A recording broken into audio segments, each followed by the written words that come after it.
তো মতির মার মতন দেখ। প্রতিদিন গভীর রাতে কোন জায়গা যাও তো?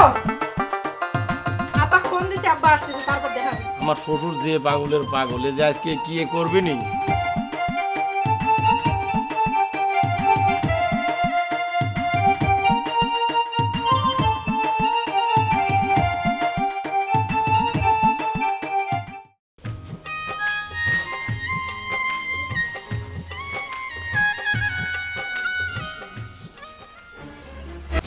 রে মেয়ে সালের এক পার্টি, আবার ওর এক পার্টি, এর জন্যই তো গভীর রাত্রে উঠে চলে যায়। এই কামই করে, তাইলে বাড়ি বাড়ি যায় কি আরামে ঘুম পাড়তেছে। আজ ঘুম দিয়ে দিচ্ছি আমি, কি আরামে ঘুম পাড়তেছে।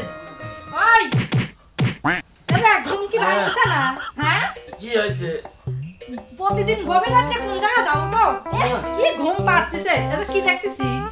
হ্যাঁ উঠে আসো, একই দেখতেছি, একই এত নিজ বিলে তাকে একই দেখতেছি। হ্যাঁ এর লাগি আমাকে বিছানায় গভীর রাতে শোয়াতে প্রতিদিন বাইরে চলে যাও। কই কি হয়েছে? কি আরে কি ব্যবহার করতে তুমি? চোখে পড়তেছে না যে এগুলা কি? হ্যাঁ ওটা কোন আমি জানি না, আমি জানি না। কাছে গেছিলে? আর জানি না আমি। ও জানো না? না এমনি চলে আইছে। আমি কি জানি না কি? কার বাড়িতে গেছিলে, কার ঘরে গেছিলে, কোন মহিলার কাছে গেছিলে? আসো ঘরে আসো। কোন জায়গায় জানি আমি। আসো। আরে কি হয়েছে? কিছু বলছো? সুহাগ সুমি কিরম আমার সামনে ডাকিস জন্য? সালকালে কাপলা কি হয়েছে? তুমি কোন জায়গা দেখ, তোর বাপ কোন জায়গা গেছিল, দেখ দেখ কি করে এবারে তোর মার কথা শুনিসনি তো? ও কোন না কোন এক জায়গায় কোন কি হয় আইছে, ওটা আমরা খানা খাই আমার দোষ। হাওয়ায় উড়ে আইছে মি সালের স্যান্ডেল। কার ঘরে গেছিলে তুমি? আরে আমি কোন জায়গায় যাইনি। কোন জায়গায় না গেলে এমনি এতে এক পাটি তোমার আর এক পাটি মি সালের স্যান্ডেল। তখন কি আবার কি হয়েছে? আমার তো ওটা কর্জ নাই। কোনে গেছিলে তাই কও, মি সালের স্যান্ডেল কিসির লাগি? আরে ও তো কোন জায়গায় জানি, ওটা কোন কি হয়েছে আমার ওটা কর্জ নাই। স্যান্ডেল কি হাওয়ায় উড়ে আইছে? জানি না আমি। সুহাগ ফোনটা দে তো। তোর আবার তুমি কোন ফোন দিবে? হ্যাঁ তুমি চুপ করো। ফোন দেওয়ার দরকার নাই। ফোন দাও, আব্বা কাছে। আচ্ছা আবার ফোন দেয়। হ্যালো আব্বা।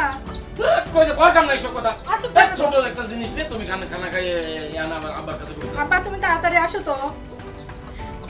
তোমার জামাই গভীর রাত্রে উঠে উঠে কোন দিনে জায়গায় যায়, আমি আর এবারে থাকবো লাইগো। তোমার জামাই প্রতিদিন রাত্রের বেলা বাড়ির থেকে চলে যায়। আবার আজকে আমার একজোড়া এক পাটি মেয়ে মানুষের স্যান্ডেল আর তোমার জামার স্যান্ডেল পার্টি হয়েছে। মেয়ে মানুষের স্যান্ডেল টানি নিয়েছে তোমার জামাই। আমি কইছি আর আমাকে সেই মারা মারতেছে। তুমি তাড়াতাড়ি আসো। দেখ তোর মা কি কই, দেখ তোর মা মারলাম আমি কোনে? আমি কি করলাম দেখ, তোর মা কাঁদতে কাঁদতে অস্থির হয়ে গেল। তাড়াতাড়ি তুমি আসো। সিসি আব্বা, তুমি এগুলো কি করছো? এটা যদি গ্রামের লোকজন জানতে পারে তাহলে কি আমাদের মান সম্মান থাকবে? মানুষে কি কবি আমারে? আচ্ছা সুমি তুই ঘরে যা তো, সব ঘরে যা। আব্বা ফোন দিছে, আব্বা আসতেছে, তারপর দেখা হবে। খুব লাভ হইলে মানে ফোন দিয়ে খুব লাভ পাইলি। আমার শ্বশুর যে পাগলের পাগলে তো আসে যে কি করবি না, তো আমার তো কোনো বোঝ আসতেছে না। এরকম কাম ফোন কিনে হইলে আমার তো মাথায় কিছুই আসতেছে না, ভালো লাগতেছে না এই স্যান্ডেল।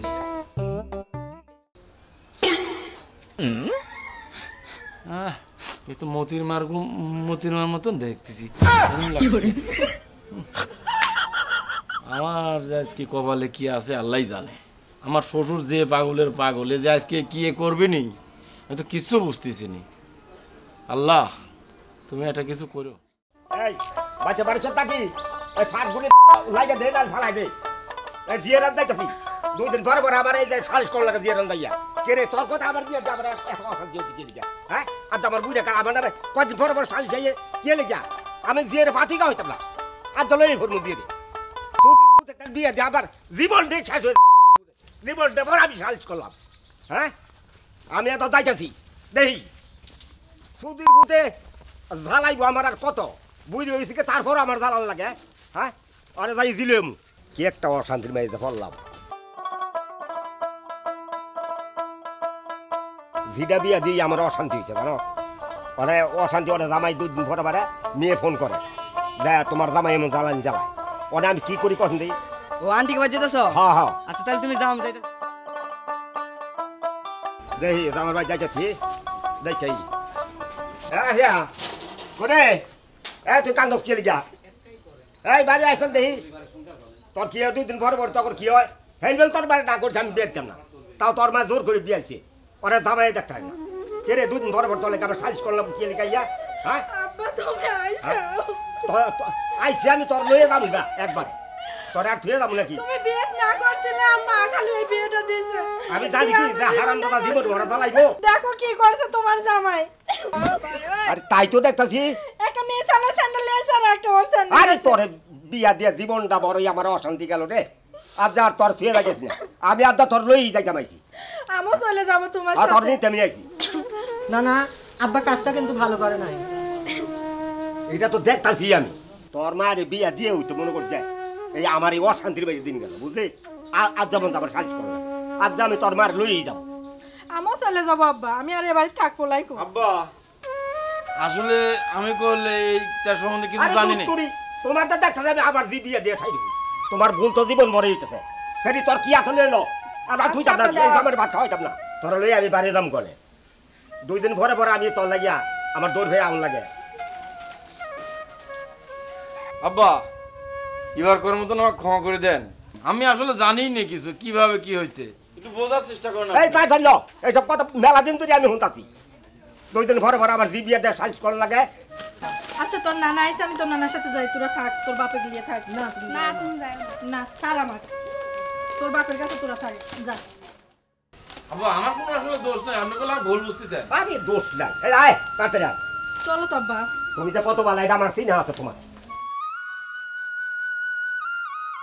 চলেই তো গেল যে কোনো ভাবে আটকানেই লাগবে এই যা তোরা ঘরে যা যা আমি দেখতেছি যা তোর মা ফিরে আসার ব্যবস্থা করতেছি আরে বিয়া দিয়া সাইডে এত অশান্তি বাজে দিন যাই নাকি হ্যাঁ আব্বা আব্বা আব্বা আমাকে ক্ষমা করে দেন আব্বা আচ্ছা ঠিক আছে তোমার ভুল যখন তুমি বুঝতে পারলা তাহলে আচ্ছা ঠিক আছে এইবার মতন দেখি পরে আর কোনো ঝামেলা হয় নাকি পরে আর দেখ আর কোনোদিনও হবে না আব্বা ঠিক আছে এবার এবার ঠাও এবার দেখে লই জামাই যদি অশান্তি করে তাহলে আরেকবার তোমার লয়ে যাও আর কোনোদিনও অশান্তি হবে না আব্বা আচ্ছা ঠিক আছে তোমার নিজের ভুল যখন তুমি বুঝতে পারতো হ্যাঁ। তাহলে এবার মাইয়া থাক আমার যাও বাদ যাও যাও যাও, আমি আমি যাই যাবো।